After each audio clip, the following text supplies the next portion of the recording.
حضرت سعد بن ابی وقاص رضی اللہ تعالیٰ عنہ فرماتے مجھے پتہ چلا کہ سلمان فارسی بڑے بیمار ہو گئے تو میں ان کی تیمارداری کے لیے گیا. وہ چارپائی پہ لیٹے تھے. جب میں اندر داخل ہوا نا تو وہ فرماتے ہیں کہ میری طرف انہوں نے جب دیکھا تو ان کی آنکھوں میں آنسو آ گئے. جناب سلمان فارسی رو پڑے اور بڑا روئے. میں ان کے قریب گیا. حضرت سعد بن ابی وقاص کہتے میں نے انہیں تسلی دی. میں نے کہا یار تو کیوں روتا ہے؟ تیرے تو میرے رسول پاک نے مرتبے ہی بڑے بیان فرمائے.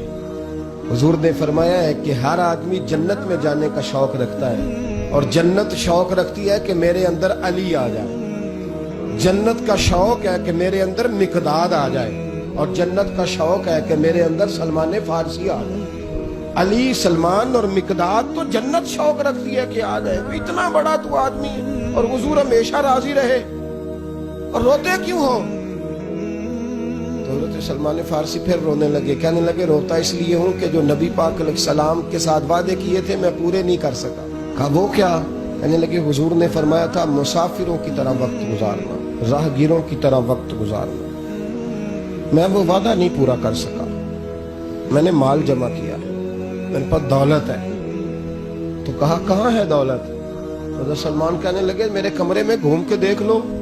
کہتے میں نے گھوم کے دیکھا تو 2 تکیے تھے، 2 پیالے تھے پانی پینے کے، ٹوٹی ہوئی چٹائی تھی اور تھوڑے سے برتن تھے. تو میں نے کہا یہ 5-10 دینار کا مال، اس کو آپ دنیا کہہ رہے ہیں؟ سلمان فارسی پھر رو پڑے.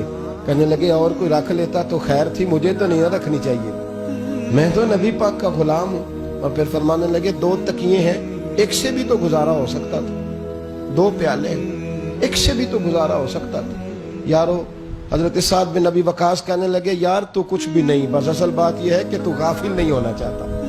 دولت شولت تیرے پاس کوئی نہیں، پر وہ جو تیرا نفس لوامہ ہے نا وہ زندہ ہے. یا تو حرام کھا کے لوگ بڑے سکھی رہتے ہیں، مال لوٹ کے بھی لوگوں کو اثر نہیں ہوتا، اور وہ لوگ تھوڑی دنیا داری جمع ہو گئی تو پریشان ہے.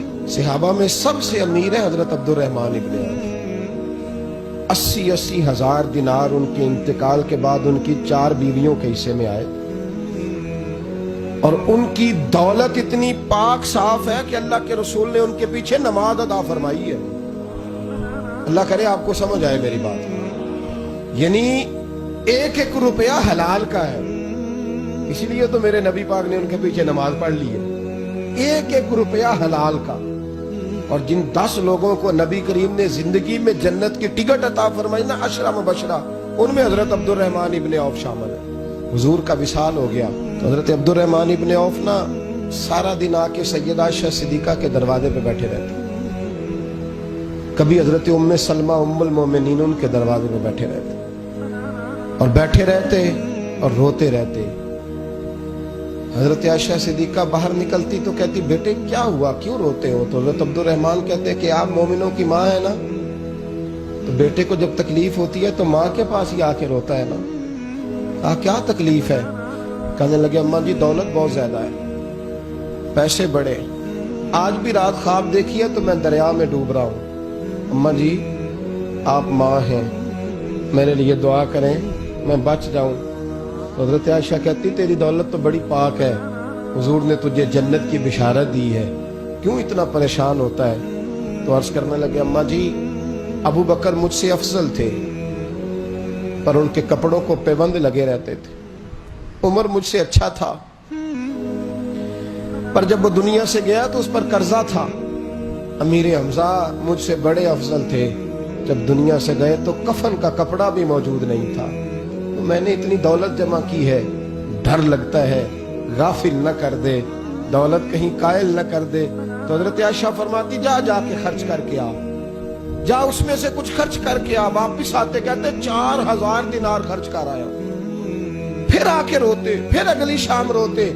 جناب ام سلمہ حضرت عائشہ ہاتھ اٹھا کے دعا کرتی، کہتی بات صرف اتنی ہے کہ تو غافل نہیں ہونا چاہتا. ہم تجھے دعا دیتی ہیں پر مسئلہ یہ نہیں کہ تیری دولت میں کوئی کمزوری ہے، بات صرف اتنی ہے کہ تو غافل، بولیے تو غافل ہونا.